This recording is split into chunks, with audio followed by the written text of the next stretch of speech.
बिस्मिल्लाहिर्रहमानिर्रहीम। लाखों करोड़ों द्रूद नबी अकरम सल्लल्लाहु अलैहि वसल्लम पर और उनके आल पर। ख़वातीन, कनाडा में हुकूमत ने एक दिलचस्प इदारा बना रखा है। इस इदारे का नाम office of the conflict of interest and ethics commission of Canada है। यह इदारा हुकूमत और सरकारी मुलाजमीन पर नजर रखता है। यह इदारा कवायद ज़वाबित की खिलाफ वर्जी पर वज़ीर आज़म और गवर्नर जनरल तक की इंक्वायरी कर सकता है। इस जनवरी में कनाडा के वज़ीर आज़म छुट्टियों पर थे। ये बहाबास में आगा खान के महल में ठहरे।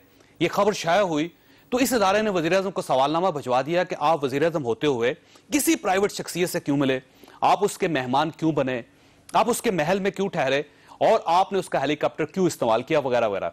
कैनेडियन वज़ीर आज़म को इस इदारे को ना सिर्फ मुतमईन करना पड़ा बल्कि यह लिख कर देना पड़ा कि आगा खान मेरे जाती दोस्त हैं और मैं प्राइवेट कैपेसिटी में जाती छुट्टियों पर इनके घर ठहरा था और इस मुलाकात से किसी किस्म का कॉन्फ्लिक्ट ऑफ इंटरेस्ट पैदा नहीं हुआ। इस इदारे ने वज़ीर आज़म की बात मान ली। अगर वज़ीर आज़म इदारे को मुतमईन ना करवाते तो इनके खिलाफ केस खुल जाता और शायद इनकी कुर्सी भी चली जाती। आप इस वाक़े को एक तरफ रखिए और इसके बाद हमारे मुल्क में होने वाला एक ताज़ा तरीन वाक़या भी मुलाहिज़ा कीजिए। इंडिया के स्टील टाइकून सचिन जिंदल दो साथियों के साथ परसों प्राइवेट जहाज पर काबुल से पाकिस्तान आए। हमारे वज़ीर आज़म के साथ मरी में खुफिया मुलाकात की, खाना खाया और वापस चले गए। ये मुलाकात उस वक्त हुई जब कुलभूषण यादव को फांसी की सजा हो चुकी और एहसान ने कल रा और एनडीएस की पाकिस्तान में इन्वॉल्वमेंट का एतराफ किया। चुनांचे ये मुलाकात एक सियासी बहरान बन गई। जिंदल क्यों आया, मुलाकात क्यों हुई और इस मुलाकात को खुफिया क्यों रखा गया, ये सवाल बहुत अहम है।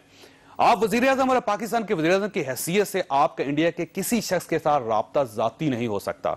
आपको रियासत और जाती ताल्लुकात को आपस में उलझाने की इजाजत भी नहीं दी जा सकती। ये क्यों हुआ, कैसे हुआ और हुकूमत के पास इसका क्या जवाब है, यह हमारा आज का इशू होगा। जबकि आज पीटीआई के लीडरों ने पीआईडी में प्रेस कॉन्फ्रेंस करने की कोशिश की, हुकूमत ने इन्हें इजाजत नहीं दी। क्यों?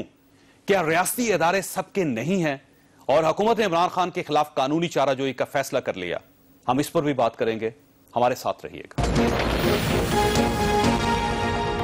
प्रोग्राम में दोबारा खुश आमदीद। हमारे साथ तशरीफ रखते हैं सेनेटर निहाल हाशमी साहब, पाकिस्तान मुस्लिम लीग नून के साथ इनका ताल्लुक है, सेनेटर ऑफ पाकिस्तान के मेंबर भी हैं।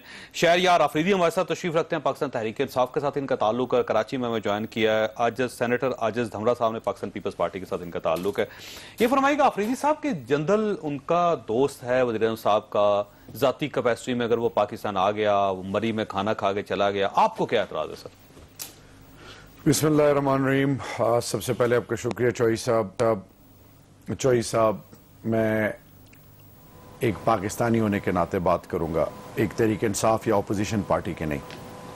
पाकिस्तान ने लाजवाल कुर्बानियां दी, पाकिस्तान के लोगों ने, लॉ एनफोर्सिंग एजेंसीज ने, और आज पूरी कौम के सामने तीन चीज़ें खुल के सामने आई।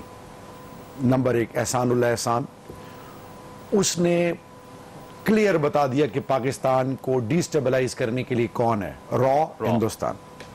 दूसरी चीज, पाकिस्तान का एक कर्नल हबीब नेपाल से गायब हुआ, किसी भी प्लेटफॉर्म पे किसी भी लेवल पर उस पाकिस्तानी के लिए कोई आवाज नहीं उठाई, कोई प्रोएक्टिव इनिशिएटिव्स नहीं लिए गए।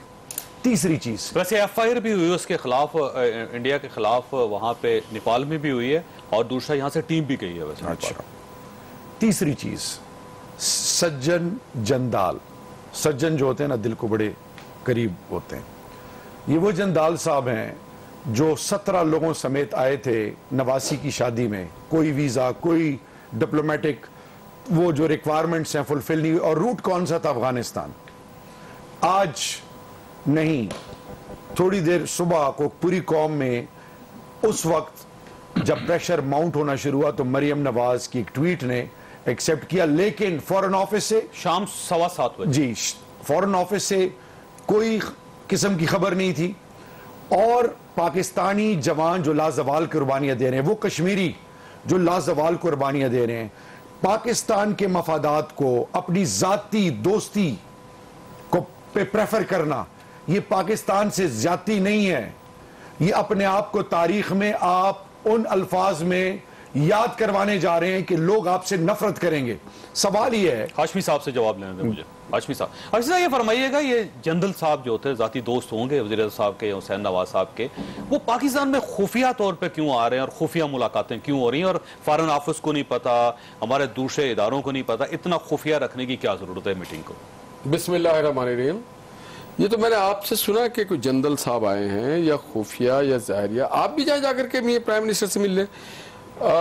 मेरा जहाँ तक ख्याल है कि जनरल साहब ना इंडिया के कोई ऑफिशियल हैं ना किसी और मुल्क के ऑफिशियल है। अगर एक प्राइवेट कैपेसिटी में कोई आदमी प्राइवेटली आता है बगैर वीजे के, एक मिनट, कोई तो ये मैं भी आपको गारंटी करता हूँ, अगर आज वो बगैर वीजे का होंगे, ये मैं आपको गारंटी करता हूँ, ये नामुमकिन है। जो शर्त आप लगाना चाहें लगा लें।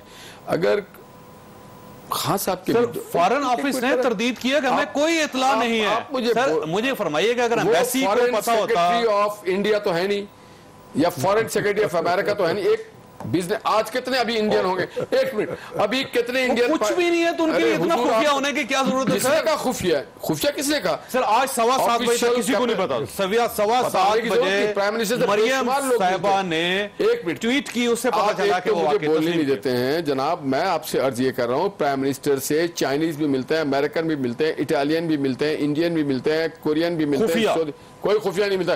प्राइम मिनिस्टर से कभी कोई खुफिया मुलाकात कहीं भी किसी की भी नहीं होती है। तो सर ये आप डेढ़ दिन खामोशी की क्या जरूरत थी? नहीं, किसने कहा खामोशी? सर वो सारा दिन टीवी पे चलता रहा, मुझे सिर्फ ये चैनल ने उठाया, सोशल मीडिया ने उठाया, Chinese, Italian, Saudian, Iranian, Bangladeshi, Sri Lankan, Indian आके मिलते हैं, तो इसमें खुफिया क्या है? तो सर मुझे फरमाइएगा, कोई सरकारी दफ्तर, किसी सरकारी ऑफिशियल ने ना इसकी तरदीद की, ना सरकारी ऑफिशियल को इसमें तरदीद, क्या ये फॉरेन ऑफिस के थ्रू है? नहीं। क्या ये फॉरेन ऑफिसर की इन्वॉय है? नहीं। पर्सनल कैपेसिटी में बिजनेसमैन या सियाहत करने के लिए कोई तयशुदा दौरा था भाई, सियाहत का नहीं है। आपको कहा कि इंडिया से पहले काबुल गए, काबुल से खसूसी थे, वो पाकिस्तान आए, उनको मरी ले जाया गया। देखिए जी, एक मिनट आपको मैं बता दूं, जितने बड़े लोग मुहिब वतन बनते हैं उन सबसे बड़ा मुहिब वतन और चैंपियन मोहम्मद नवाज शरीफ खुद है। तो इन्हें पता है कि पाकिस्तान का के हुदूद और कयूद क्या है, क्या लिमिटेशन। हर से मिलते हैं और मिलने में कोई कैद नहीं है। आप भी जाके मिले, आपको किसने रोका?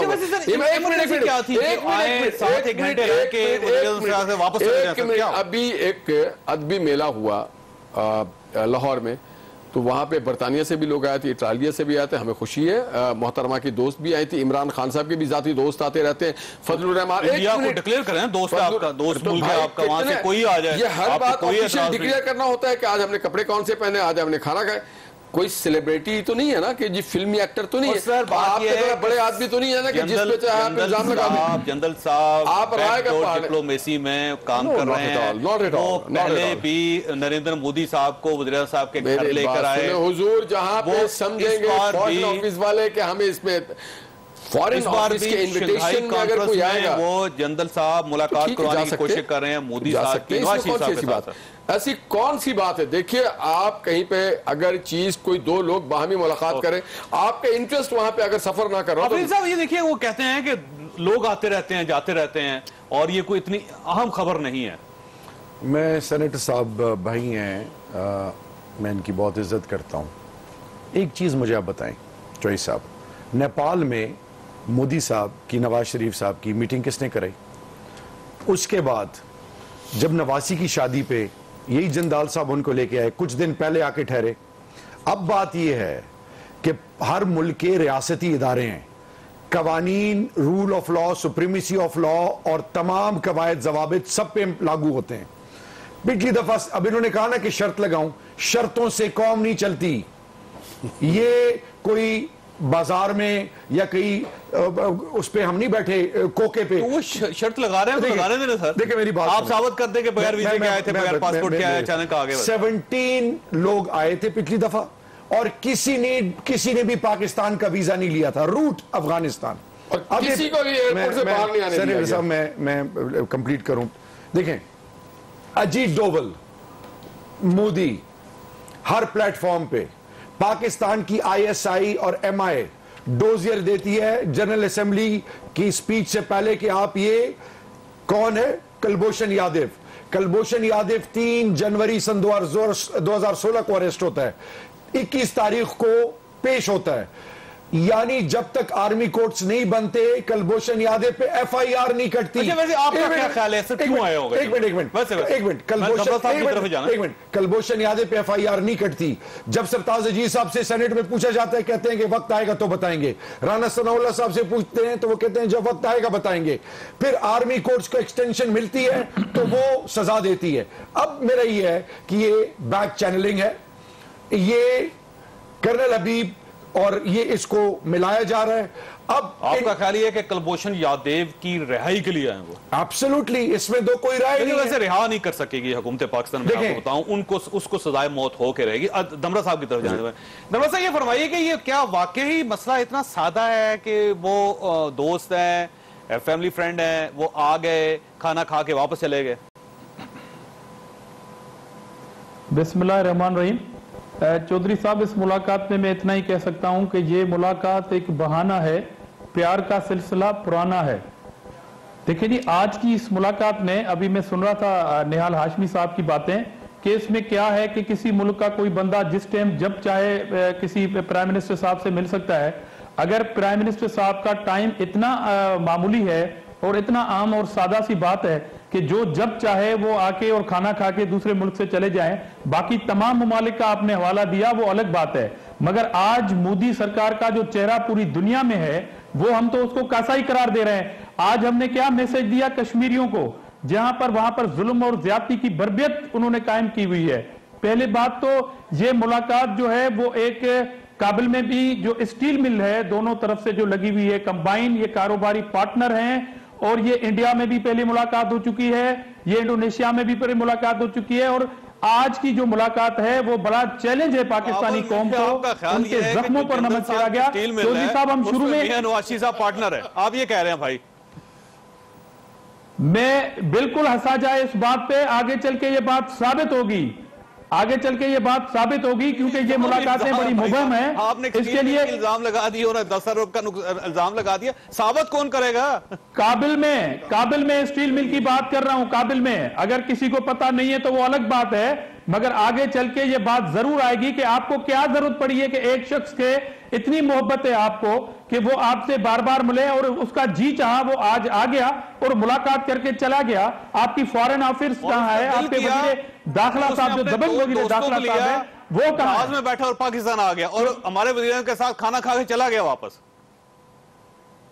और चौधरी साहब, हम यही तो कहते हैं कि लाड़काना और लाहौर के वजीर आजम में यही फर्क है कि कोई पूछने वाला नहीं है इनसे, कोई नोटिस लेने वाला नहीं है इनसे कि आप क्या कर रहे हैं। और इस टाइम जब कश्मीर में इतना बड़ा जुल्म हो रहा है कि आप ये मुलाकातें करें इंडिया के, और ये फिर कहें कि जनाब ये तो रूटीन की मुलाकातें हैं। ये मुलाकात अरेंज ऑफिशियली होने में आपको 2 से 3 महीने लगते हैं टाइम लेने में प्राइम मिनिस्टर में। सही बात। हाशमी साहब, ये तो आप ये कह रहे हैं रूटीन की है मुलाकात, और धमरा साहब ने एक स्टील मिल भी पैदा कर दी आपके लिए काबुल में, और ये तो ऐसे महसूस होता है कि फैमिली फ्रेंड नहीं, बिजनेस फ्रेंड भी। मैं तो धामरा साहब से कहूंगा कि मुबारक हो अगर पाकिस्तान के इन्वेस्टमेंट काबुल के लोगों के लिए हो रहा है, मगर रसीद और सबूत आप ले आए तो बहुत नवाजिश होगी। आप इल्जाम तो जरूर लगा सकते हैं, मगर उसके लिए आपको रसीदें लानी पड़ेगी, वरना ये एक कतरी खत ले आए आप आइए कुछ ना कुछ तो मेरे भाई शहरियार, अभी तक इनकी पार्टी वो बलूगियत पे नहीं पहुंची और ना ही इनको ट्रैक टू डिप्लोमेसी का पता है। अच्छा, हो सकता है कि जनरल ट्रैक टू डिप्लोमेसी का एक फर्द हो। तो माने सर, ये माने आप मेरी पूरी बात सुन ले, और इसमें पाकिस्तान के तमाम इदारे ऑन बोर्ड होते हैं। नंबर 2, ये कहने लगे बगैर वीजा के आगे, अगर बगैर वीजा के आगे तो इनको इत्तला कैसे मिल गई? फिर इन्होंने एक और बात की कि 17 लोग शादी तो लीक हुजूर, पूरी आपकी पार्टी को पता नहीं था, इनको पता लग गया पहले। 17 लोग लाहौर एयरपोर्ट पे रहे, none of them was allowed to go to attend that marriage.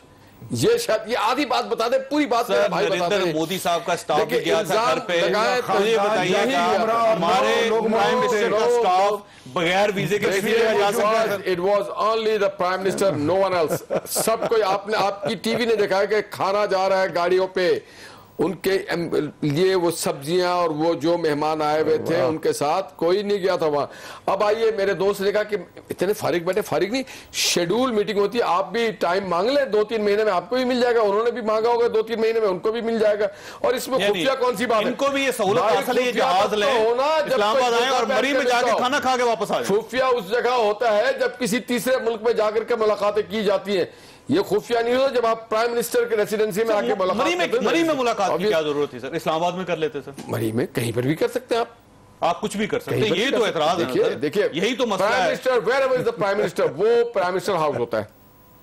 तो वो कहीं भी बताइए, और दोस्तों के लिए आपको राय का पहाड़ चाहिए था, एक आप पहाड़ बना रहे थे। भाई राय का पहाड़ नहीं है भाई साहब, तो मैं इंडियन हूँ, मैं इंडियन हूँ। नहीं, आप पाकिस्तानी, आप भी मिले, इंडियंस भी बहुत सारे आके मिलते हैं। तो मेरे मुझ में और इंडियन में कोई फर्क नहीं। स्पोर्ट्समैन आके मिलते हैं, आपकी नजर में मुझ में और इंडियन में कोई फर्क नहीं। कोई आके मिल रहे प्राइम मिनिस्टर, सर हमारे प्राइम मिनिस्टर से फर्क है। अदीब आते हैं, आके मिलते हैं प्राइम मिनिस्टर से, प्रेसिडेंट ऑफ पाकिस्तान यार साहब ये अब तो कन्विंस हो गवर्नर से मिलते हैं, वजीर आला कोई मसला नहीं, प्राइम मिनिस्टर साहब का दरवाजा खुला है, कोई भी देखें दरवेश आदमी। यही prime minister sari diplomacy, mango diplomacy, ये जब हिंदुस्तान गए, हुर्रियत कॉन्फ्रेंस के लीडर्स दे बेग्ड हिम, उनके लिए तो टाइम नहीं था, जंदाल साहब के लिए टाइम है। तो हुर्रियत कॉन्फ्रेंस के लोग जहाज ले आ जाएं और प्राइम मिनिस्टर साहब से मिल लें। अच्छा, वहां पे जहां पे मिलना चाहिए था उसके लिए तो इनके पास टाइम नहीं था, यानी पाकिस्तान आए। फिर एक और चीज, ये जो स्पेशल चार्टर जहाज लेके आए हैं, मेरा एक और सवाल है, आपके मुल्क में एक स्टील मिल है शायद,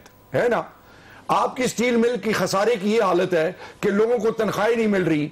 आपका अपना कारोबार जद्दा में अगर इनकी स्टील मिल है और इटली में है, वो प्रॉस्पर कर रही है, पैसे कमा रहे हैं, तो अगर ये मुहिब्बुल वतन है और prime minister son of the soil है, इनकी बात मैं मान लेता हूं, और इंटेग्रिटी वाले हैं, तो आज तक स्टील मिल के लिए कोई दम दारू क्यों नहीं लिया? एक स्टेप और आगे जाते हैं, खुदा के लिए कौम को बेवकूफ ना बनाए।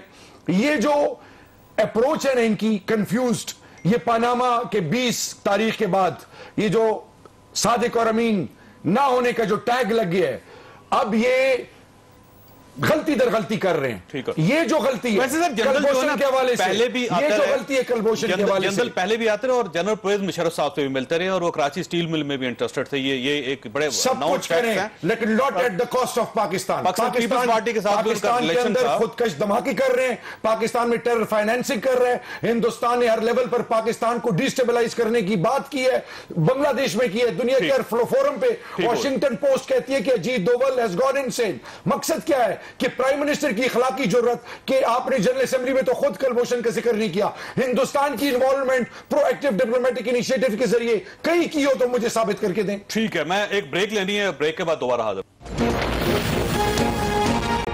प्रोग्राम में दोबारा खुशामदीद। दमरा साहब, एक तो ये मुलाकात खुफिया थी शायद, लेकिन 7:15 बजे के बाद खुफिया नहीं रही। मरियम नवाज साहिबा ने तस्लीम कर लिया, हमारे निहाल हाशमी साहब भी तस्लीम कर रहे हैं। वो कहते हैं कि हमारे दरवाजे खुले हैं, वो बिजनेसमैन हैं, वो आए, मुलाकात करके चले गए और इसमें कोई बिजनेस डील वाली बात नहीं है। आपको ये आर्गुमेंट आपके दिल को लगता है? देखिए चौधरी साहब, मुझे बात समझ में आती है, निहाल साहब की भी आती है और बीबी मरियम की भी आती है और हुकूमत की आती है, क्योंकि भारत के हवाले से नरम गोशा बहरहाल मौजूद है। ये तो हम जंदाल की बात कर रहे हैं जिसके ऊपर कोई केस नहीं है, मगर मेरे ख्याल में बहैसियत सच्चे पाकिस्तानी के अगर ये रिमार्क्स हैं निहाल हाशमी साहब, मुझे पता है कि उनके दिल में दूसरा जज्बा होगा, मगर क्योंकि उनकी मजबूरी है। तो इसी तरह प्राइम मिनिस्टर साहब ने भी ये बात जोर दे के कही थी हमने कलभूषण के हवाले से कि आप कभी तो भूल के नाम ले लें उसका, मगर आखिर तक नहीं लिया गया, उसको सजा हो गई। मगर प्राइम मिनिस्टर साहब ने वो केस उस तरह नहीं दुनिया के सामने रखा ताकि वो ये दुनिया को बता सकते कि दुनिया का कोई भी मुल्क इंडिया की प्रोपेगेंडा में ना आ सके। तो एक जरूर एक नरम गोशा तो है। आपका ख्याल ये है जब भी मियां साहब इक़्तिदार में आते हैं को छोड़ देगी हुकूमत, छोड़ देगी, रिहा कर देगी उसको? नरम गोशे की बात कर रहा हूं ना, तो इसमें आप समझें कि बहुत सारे जू मना निकलते हैं इस अल्फाज से। और दूसरी बात यह है कि जब मुबहम इसम कार्रवाई हो और वो इंडिया जैसे मुल्क के साथ हो और उस पर पूरी कौम एक पॉइंट पर मुत्तफिक हो और आप इसी सूरत में मुलाकात करें, इस टाइमिंग पे मुलाकात करें, आप कश्मीर को क्या मैसेज दे रहे हैं यार? और अभी आप कह रहे हैं उसको जस्टिफिकेशन दे रहे हैं आप। एक बात है चौधरी साहब, जब भी मियां साहब इक़्तिदार में आते हैं या तो वो असासे बनाते हैं या बैरूनी मुमालिक की दोस्तियां। पहले तो उन्होंने सऊदी अरब चले गए थे जब ऐसी कोई सूरत हाल हुई। अब तो हमें यह खतरा है कि कोई इस तरह की मजबूत दोस्तियों का रिश्ता इंडिया से ना जुड़ जाए, अल्लाह ना करे कल ऐसा कोई मौका आ जाए मियां साहब तो वो इंडिया ना चले जाए जिस तरह सऊदी अरब चले गए थे। दमरा साहब, मैं आपसे एक अर्ज करूं कि इंडिया एक ऐसा इशू है जिस पर पूरी कौम एक है, उसमें मेरा नहीं ख्याल कि कोई गुंजाइश हो सकती है या कोई उसके अंदर कोई रखना निकल सकता है या फिर उसमें से उसके अंदर से हम कोई नई चीज निकाल सकते हैं। इस पे कौम इजाजत नहीं देगी हुकूमत को। ये फरमाइएगा निहाल हाशमी साहब कि आज पीआईडी में प्रेस कॉन्फ्रेंस करना चाहते थे। पीआईडी जो है पाकिस्तान का इदारा है और उतना ही इदारा इनका भी जितना आपका, आपने इनको प्रेस कॉन्फ्रेंस करने क्यों नहीं दी? मैं एक बात तो ये अर्ज करूं कि मेरे भाई शहरियार के जज्बात की मैं कदर करता हूँ। उन्होंने कहा हमारा झंडा, हमारा मुल्क, पाकिस्तानी प्राइड। मैं याद दिलाना चाहता हूँ, हमारा झंडा, हमारा मुल्क, पाकिस्तानी प्राइड आज से 40 साल पहले या कमोबेश 40 साल पहले एक शख्स था कैरी पैकर, जिसने शब खून मारा था दुनिया क्रिकेट पे और एक जुए टाइप की चीज चलाई उसने। पाकिस्तानी बीसीसीपी, पाकिस्तानी गवर्नमेंट, पाकिस्तानी अवाम कहती रही खान साहब ना जाओ, ये झंडा थाम लो, खान साहब ये झंडा थाम लो। खान साहब ने कहा नहीं, मैं डॉलर थामूंगा, और खान साहब चले गए। तो मोहब्बत हमें याद ना दिलाएं, अपने कायद को पहले दिलाएं कि जनाब आप कैरी पैकर खेलने चले गए थे, पाकिस्तानी झंडे क्रिकेटर थे और बेशुमार क्रिकेटर्स खेलते हैं भाई। आज लीडर बने हो, और आज उनकी पॉलिटिकल पार्टी लीडर उस वक्त भी क्रिकेट के थे। और सर एक उभरता हुआ 400 क्रिकेटर्स गए हैं बाहर यार खेलने के लिए। मैं 500 की बात नहीं, 5 लाख की बात। मैं तो अपने मुल्क के उस नौजवान अजीम खिलाड़ी, अजीम मुहिब वतन की बात कर रहा हूं, जिसने कहा पाकिस्तान वकिस्तान रहा परे, मुझे चाहिए पीआईडी आया ना, पीआईडी आया। आप ये फरमाइएगा कि पॉलिटिकल पार्टी है, बहुत बड़ी पॉलिटिकल पार्टी है, जब आप वहां पे सियासी प्रेस कॉन्फ्रेंस कर सकते हैं, आपकी पार्टी के लोग कर सकते हैं, वज़ीर आज़म को डिफेंड कर सकते हैं, तो ये वहां बैठ के क्यों नहीं प्रेस कॉन्फ्रेंस? अच्छा, इससे पहले एक और बात, मेरे भाई ने कहा कि इंडिया चले जाएंगे।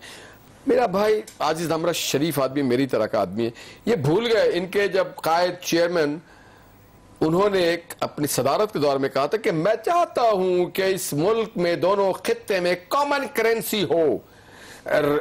बिलावल और राजीव एक माहौल में खड़े यूरोपियन यूनियन बनाना चाहते थे, वो तो common currency, no boundary, no limit. PID के सवाल पे कभी पीपल्स पार्टी चले जाते हैं, कभी वो तो चले जाते हैं। सर उसका जवाब दे तो मैं आपसे इंफॉर्मेशन डिपार्टमेंट की जो रिक्वायरमेंट है, अगर ये पूरी करते हैं, इनका क्या रिक्वायरमेंट है सर उसकी? जो भी उनकी रिक्वायरमेंट है। मैं तो देखिए, मैं पीआईडी का ना नुमाइंदा हूं ना मैं वहां पे मुलाजमत रियासती इदारा ना सर, मैं ये समझता हूं रियासत का हवाला है ना, सबको उसमें सिर्फ हुकूमत अपनी प्रेस कॉन्फ्रेंस क्यों? मैं समझता हूं जो कवानीन है उसके पर सख्ती से अमल पैरा होना चाहिए। सर अगर तो गवर्नमेंट ने बात करनी हो और गवर्नमेंट की पॉलिसीज पे करनी चाहिए तो वो ठीक है, गवर्नमेंट भी फीस देके जा सकती है, ऐसे नहीं जाएगी। लेकिन नहीं सर, उसमें कोई फीस नहीं है। नहीं फीस आपको किसने कहा फीस है? अगर फीस है तो इनसे भी वसूल करके आप इनको इजाजत दें भाई साहब। जो उसकी रिक्वायरमेंट है, अगर ये फुलफिल करते हैं तो इनको हक हासिल है। आपने रिक्वायरमेंट क्यों नहीं फुलफिल की सर? मुझे तो आज हैरानगी हो रही है, हाशमी साहब, सेनेटर साहब जो है वो पता नहीं आज क्या बातें कर रहे हैं। देखिए जी, पीआईडी, परवेज रशीद साहब जब मिनिस्टर थे, उसका नाम प्रेस इंफॉर्मेशन डिपार्टमेंट है, परवेज रशीद नहीं है। परवेज रशीद साहब जब मिनिस्टर थे तो उनके दिनों में बाकायदा हमने एप्लीकेशन दी और हम गए, मैं आयशा गुल अलैह, हम 2 MNAs थे। हमने कल इनको बाकायदा रिक्वेस्ट की और बाकायदा रिक्वेस्ट करने के बाद, बारहा रिक्वेस्ट के बाद हम जब वहां पहुंचे, अब थे कौन? नहीं, आपको जवाब आया था उनका? जी, जवाब आया था आपकी एप्लीकेशन का? मैं बताता हूं, मरियम औरंगजेब कहना है कि हमने जवाब दे दिया था कि नहीं हो सकती प्रेस कॉन्फ्रेंस। देखिए मैं आपको बताता हूं, जब उन्होंने कहा कि आप नहीं कर सकते एक पॉलिटिकल पार्टी, तो हमने कहा कि हम अंदर जाके आपसे इस पे बात करना चाह रहे हैं। Senator Shibli Faraz chairman senate का इलेक्शन लड़ चुके हैं, Murad Saeed standing committee for information के मेंबर हैं, मैं मुख्तलिफ कमेटीज का मेंबर हूं। हम तीनों लोग वहां पे गए और मीडिया मौजूद था, हमें बैरियर से आगे नहीं आने दिया। अब सवाल यह है कि अगर ये तो किसी की बाप दादा की मिरास है तो फिर तो ठीक है। अगर पानामा में कहीं और लीक्स में यह भी आ गया कि PID belongs to Mian Nawaz Sharif and his family, financial assets में डिक्लेयर्ड है, तो फिर तो ठीक है। अगर ये पाकिस्तान के टैक्स पेयर से चलने वाला इदारा है तो इसमें तमाम पाकिस्तान के पार्लियामेंटेरियंस और पार्टी के लोग जा सकते हैं। सिर्फ पीआईडी क्यों सर? पाकिस्तान के टैक्स पेयर से तो बहुत से इदारे चल रहे हैं ना सर, किसी और इदारे में जाके कर लेते हैं। एब्सोल्युटली, इसमें एब्सोल्युटली पॉइंट एब्सोल्युटली। हम प्रेस कॉन्फ्रेंस क्यों करने गए?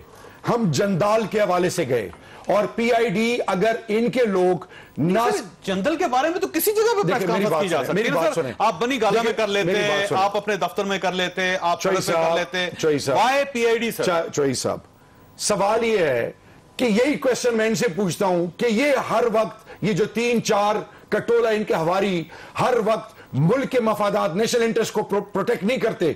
जब जंदाल पे आए, मोदी पे बात आए, हिंदुस्तान पे आए, तो इनको ताले लग जाते हैं। हाँ, नवाज शरीफ को पॉलिटिकल एक्टिविटीज अगर बैन है को टारगेट करने के लिए बैन होनी चाहिए।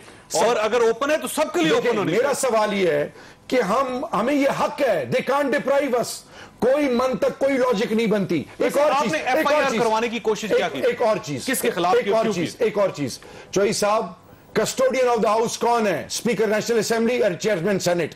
उनको आज अपने मेंबरान के, जो आज उनकी तस्दीक हुई है, मुझे बताएं कि आपको कैसे अंदर जाने नहीं दिया जाता? फिर जवाब मेरी बहन है, मेरी बहन है, आज उनको नहीं पता था कि हम किस लिए जा रहे हैं, हमें अंदर बुलाते, हमसे बात करते, हमें ना। ये सरकारी इदारे, सरकारी दफ्तर, सरकारी दफ्तरों के दरवाजे आपने अपोजिशन के लिए क्यों बंद कर दिए? बिल्कुल किसी के लिए नहीं बंद है, हर आज बंद था भाई। देखिए ये सामने खड़े हैं, ये शरारती बच्चे हैं, पॉइंट स्कोरिंग है, बदनीयती से जाते हैं, गेम स्कोर करते, पॉलिटिकल अवाम नास के लिए है भाई। मेरे साथ चलें, जनता के लिए आपने सारे दरवाजे खोले हुए हैं, के लिए लोगों के अपनी अपोजिशन के लिए आपने सारे दरवाजे बंद किए हुए हैं। ये कहां का इंसाफ है? इनके लिए हर वो दरवाजे खुले हुए हैं जहां पे पाकिस्तान की बेहतरी की बात होती है, कॉमन लोग पॉइंट स्कोरिंग, पीआईडी में बेहतरी की बात नहीं होती, तो उनको करने दें बात। देखिए ये बात यहां पे कर रहे हैं ना, ये वहां पे गए थे अपने साथ मीडिया लेके, ताकि सर यहां पर सर सुन तो ये तो इनको ये खुशी हो गई। अगर इनको अंदर कि कोई ना कोई रिक्वायरमेंट जो थी, जो इन्होंने फुलफिल नहीं की, बदनीयती का हकीम लुकमान के पास भी कोई इलाज नहीं था। इल्जाम आपके पास इलाज था, बदनीयती और इल्जाम का हकीम लुकमान के पास कोई इलाज नहीं था। कि ये बदयानत थे तो आपके पास बड़ा अच्छा इलाज था, आप दरवाजे खोल देते, इनको फूल पेश करते, इनको माइक के सामने बिठाते, ये बात करते, आपने रास्ता क्यों रोक दिया? सर ये डरे हुए लोग थे, क्योंकि पीटीवी पे जो इन्होंने तोड़ फोड़ की थी, हो सकता है पीआईडी में भी कर ले, तो वहां के मुलाजिम बेचारे, पिछली बार भी तो उनको मौका मिला था ना सर, इन्होंने कोई तोड़ फोड़ नहीं की। अगर ये कोई अंडरटेकिंग वगैरह देके जाएंगे तो हम करेंगे। देखिए बात यह कि आप गारंटी करते हैं कि नेक्स्ट टाइम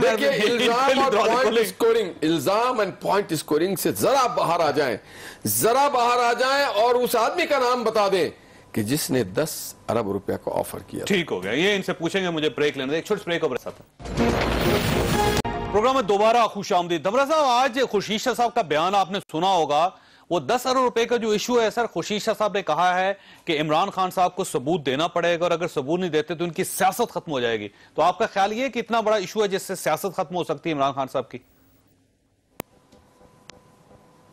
देखिए ये सिर्फ खुर्शीद शाह नहीं कर रहे हैं, बल्कि हर सियासी आदमी जिसने ये बात सुनी है तो वो सबको इंतजार है इस बात का कि आखिर वो कौन सा शख्स है जिसने ये ऑफर दी है, क्योंकि ये एक सियासी रिश्वत ही है। और जो रिश्वत राष्ट्रीय व मुर्तशी की बात होती है, तो एक पॉलिटिकल लीडर को अगर कोई 10 अरब रुपए की कोई अगर जुर्रत भी कर सकता है, तो मेरे ख्याल में जहां तक इल्जाम लगाया है इमरान खान साहब ने आधी बात अगर कर दी, स्टार्ट हुआ यहां से, मजीद भी हो सकता था। मेरे ख्याल में नाम लेके उस चीज को रोका जा सकता है, तो इसलिए खुर्शीद शाह साहब ने भी ये बात की है और ये पूरी कौम कर रही है और पूरी पॉलिटिकल कारकुन भी कर रहा है कि अगर इमरान खान साहब को वाकई ये ऑफर हुई है, मैं नहीं कहता कि नहीं हुई होगी, बिल्कुल हुई है, तो उसका नाम भी ले लें ताकि इस तरह के जो किरदार हैं और वो जो मैसेंजर जो है, मैसेंजर का जब तक नाम सामने नहीं आएगा ये बात खत्म नहीं होगी। इतने लोगों को एक्सपोज करते हैं, जी दमरा साहब, आप इतने लोगों को एक्सपोज करते हैं, तो सर वो शख्स जिसने ऑफर की, जिसके जरिए की, उसको भी एक्सपोज कर दे? बहुत जबरदस्त सवाल है चौधरी साहब, मुझे ये बताएं, या तो बहुत बड़े कोई रूहानी पेशवा हों दोनों भाई, या कोई बहुत फरिश्ते हों, तो और दुनिया ना माने, तो फिर ये चांगा मांगा की सियासत, ये ब्रीफकेस की सियासत, ऐसा ही होगा सर। एक मिनट ब्रीफकेस की सियासत जनरल जनाली से शुरू ऐसा ही होगा, लेकिन 10 अरब मुझे बताएं, एक मिनट चौधरी साहब, इनका तरीका वारदात क्या है? ये अप्रोच करते हैं डिफरेंट रूट से, और अगर वो कैश हो गया तो फबिया, यानी एक बंदा था, चौधरी साहब सुने, वो क्या करता था, वो लोगों से कहता था कि फलाने कॉलेज में आपको मैं एडमिशन करा दूंगा, लोगों से पैसे लेते, अगर बच्चा मेरिट पे खुद हो जाए तो कहते मैंने करवा दिया, पैसे रख ले, जो बच्चा फेल हो जाए पैसे वापस। इनका तरीका वारदात क्या है मियां साहब और उनके खानदान का? ये पहला दाना फेंकते हैं, दाना फेंका कि अगर तो 10 अरब कबूल कर लिए तो ठीक है, ना हुआ तो नहीं, 10 अरब कबूल हुए, किसी के जरिए दाना फेंका होगा ना। जो आपने कहा है ना कि मिडिल मैन था और इमरान खान साहब का दोस्त था, लाहौर में रहने वाला था, उसके दोस्त इमरान खान साहब के दोस्त को हमजा शहबाज साहब के दोस्त ने ऑफर की। सर नाम बता दें। चौधरी साहब देखिए मेरी बात सुने, वेरी सून वो नाम खुल के आएगा, एक्सपोज होंगे। अभी जो ये जीआईटी और ये सारा सिलसिला चल रहा है ना, कल आप जरा सब्र करें, कल हमारा जलसा भी है, तमाम चीजें कौम के सामने खुल के आएंगी। वो शख्स आएगा सामने, गवाही देगा। वो तमाम लोग, वो तमाम हवारी, वो तमाम लोग जो लूट मार के इस खेल में इनके साथ हैं, और खासकर जिनके जरिए ये खरीदो फरोख्त करते हैं, सब खुल के एक्सपोज होंगे इंशाअल्लाह। हाशमी साहब, ये जो आप दावा कर रहे हैं ना कि उस शख्स का नाम पेश किया जाए, पूरी पार्टी आपकी कह रही है और आपकी पार्टी का कहना है कि हम कानूनी चाराजोई भी कर रहे हैं इमरान खान साहब के खिलाफ, उन्होंने झूठ बोला है, तो सर ये बंदा जब आ जाएगा तो आप कहां स्टैंड करेंगे, आपको मालूम है? हम तो अल्हम्दुलिल्लाह जहां स्टैंड करते हैं वहीं करेंगे। भाई कहां स्टैंड करेंगे? अभी तो एक इनके सर पे हथौड़ा, इलेक्शन कमीशन ने जजमेंट दे देना है। तो ये सुन तो लेना, अरे इससे रिलेवेंट है ये। इसलिए मैं कह रहा हूं कि अकबर अहमद ने जो केस पे इल्जाम लगाया है कि इन्होंने जिस आदमी ने पार्टी फंड ना छोड़ा हो, हजार टका, हजार डॉलर ना छोड़ा, वो 10 अरब छोड़ देंगे। तो बात यह है कि फंड रेजिंग के डिनर में 1-1 लाख नहीं छोड़ा है। बात यह फंड रेजिंग में अभी तक पकड़ा क्यों नहीं है? हुजूर, इदारे आपके अंदर है, छुपे हुए। आप बाबर को, जिन लोगों ने 10,000 ना छोड़ा हो बना के वो 10 अरब छोड़ेंगे। अब नहीं, भाई आप सबको अरेस्ट करना चाहिए, इंक्लूडिंग प्राइम मिनिस्टर। ये तो अगर एक शख्स इलेक्शन चैरिटी के पैसे खा रहा है, अभी तक आपने उनको पकड़ा क्यों नहीं है? में क्यों नहीं जा रहे? चैरिटी की बात नहीं कर रहा हूं, आपने अभी पार्टी इलेक्शन, पार्टी फंड पूरी दुनिया से आपने इकट्ठा किया, तमाम पकड़ लेना, पकड़े हो गया है सर, सबूत साथ है, ये भाग गए। जो पार्टी फंड ना छोड़ता के पैसे सरकारी हिसाब से वो किधर रहेंगे? सबसे लाएंगे। कब लेंगे? सुनहरी घड़ी कब आएगी? आ रही है, बहुत जल्दी आ रही है। अब सिर्फ मैं ये कह रहा हूँ, जो इलेक्शन कमीशन में फंड खाए बैठे नहीं जा रहे, वो 10 अरब छोड़े। भाईजान, एक बेरोजगार 400 कनाल पे रहते हैं, एक बेरोजगार इतनी एक बेरोजगार जेट पे घूमते हैं, और एक बेरोजगार को 10 अरब मिला, वो बता आपका एक अलमिया है कि आपका माजी आपका पीछा नहीं छोड़ रहा सर। अल्हम्दुलिल्लाह, दागदार माजी जिनका होता है वो परेशान। हम वो हैं जिसने पाकिस्तान से कुव्वत बनाया है, हम वो हैं जिन्होंने पाकिस्तान को मिसाइल सिस्टम दिया है, हम वो हैं जिसने पाकिस्तान की जमहूरियत के लिए कुर्बानी दी, हम वो हैं जो आमरीत के लिए लड़ते खिलाफ, आपको यकीन है जिसने आजाद अदलिया के लिए तहरीक चलाई, जो सुप्रीम कोर्ट में चल रहे थे, जिसने आजाद तहरीक चलाई, हम वो हैं जिसने पाकिस्तान पे सवाल सुन रहे ना सर, आपको यकीन है कि आपकी पार्टी या मियां शरीफ फैमिली के किसी शख्स ने इनको 10 अरब रुपए की ऑफर नहीं की? यकीन नहीं है, इतना ही यकीन है जितना मुझे आज यकीन है कि मैं जावेद चौधरी के साथ बैठा हूं। यकीन से ज्यादा यकीन है हमारा लीडर सादेबाजी नहीं करता है। कोई शख्स ये इल्जाम लगाते हैं, इनके पास इल्जाम, अगर कोई शख्स निकला करते हैं, दो काम, इल्जाम धरना। कलमा पढ़ के कहते हैं कि मेरा लीडर, ये भी कहे मैं भी कहूं, कलमा ना क्यों ना कहें? नहीं, पाकिस्तान की बात है चौधरी साहब, पाकिस्तान की बात है। जिस अल्लाह देखिए मेरी बात सुनिए, आप कर लें। मैं हल्फन कहता हूं कि ला इलाहा इल्लल्लाह मोहम्मद रसूलुल्लाह मेरा लीडर चोर नहीं है। आप कह के दिखाएं। मैं हल्फन कहता हूं ला इलाहा इल्लल्लाह मोहम्मद रसूलुल्लाह मेरा लीडर ना सिर्फ चोर नहीं है बल्कि मुहिब पे वतन है, और इल्जाम नहीं लगाता। मेरी बात सुनिए, किसके कलमे पे यकीन? देखिए मेरी बात, मेरे लीडर मेरी बात सुनिए, काम नहीं किया। ये जो 5 जजेस ने, जो इन्होंने, 2 ने इनको सादिक और अमीन नहीं डिक्लेयर किया, 3 ने साबित हो गया। आपको सुप्रीम कोर्ट ने साबित हो गया, दे दिया है कि डोंट शटअप कॉल नहीं दी, डोंट इंटरप्रेट, 67 दिन दी है। जो आपकी दमरा साहब ये फरमाइएगा, दमरा साहब ये फरमाइएगा, आप सालस का किरदार अदा करें, ये दोनों ने कलमा पढ़ लिया, अब ये फरमाइएगा फैसला कैसे हो सकेगा? तो इनको ही पढ़ने बोलो। देखिए चौधरी साहब, ये आपका प्रोग्राम पूरी कौम देख रही है, और हम एक टॉक शोज को जवाब बना के अगर किसी दूसरे शख्स के लिए कलमा पढ़ेंगे तो शरई लिहाज पर भी हमें यह इजाजत बात नहीं दे सकती कि जिसकी जिंदगी सियासत में आने से पहले अगर कोई ऐसा, अगर मैं मेरा लीडर लॉयल ना हो तो मैं साथ कैसे दूंगा? जी दमरा साहब, तो बहरहाल आप भर रहे हैं, तो अफरीदी साहब मुझे इख्तिलाफ नहीं है इस बात से। बहरहाल ये कौम सुन रही है प्रोग्राम, हमें इस तरह आगे नहीं जाना चाहिए, हमें दलाइल के साथ बात करनी चाहिए।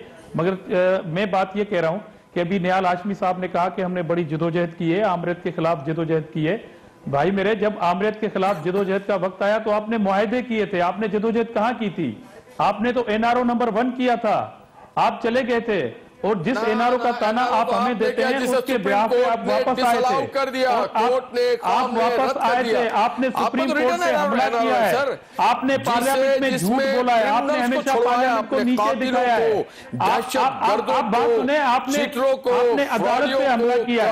आपको खुश नसीब है कि आपके खिलाफ कोई इदारा कार्रवाई नहीं करता, कोई नोटिस नहीं देता, इसलिए आप और लाड़काना के बिटवीन जो हम बात कर रहे हैं ना, शहर में कातिलों का जुम्मा बदल लगा दिया था, आपने शहर में दहशतगर्दों का जुम्मा बदल लगा दिया था, चोर डाकू और रस्साखेरों का जुम्मा बदल लगा दिया था, मुल्क को लूटने वालों का उस एनआरओ की बात कर रहा है जिसमें आपने आसिफ जरदारी के तमाम केसेस खत्म कराने की बात, मैंने आपकी सहमति से बात सुनी है, आप कलभूषण का नाम नहीं लेते, आप मोहब्बत का नाम लेते, आप जंतुल का नाम लेते, आप बड़े पास हैं, आप यमन की करारदाद का अमल नहीं करते, इस पूरे मुल्क में कोई अच्छा आदमी भी है भाई, अल्हम्दुलिल्लाह हम लोग हैं, अल्हम्दुलिल्लाह हम अच्छे लोग हैं, हमारी पार्टी अच्छा, हमारा लीडर है।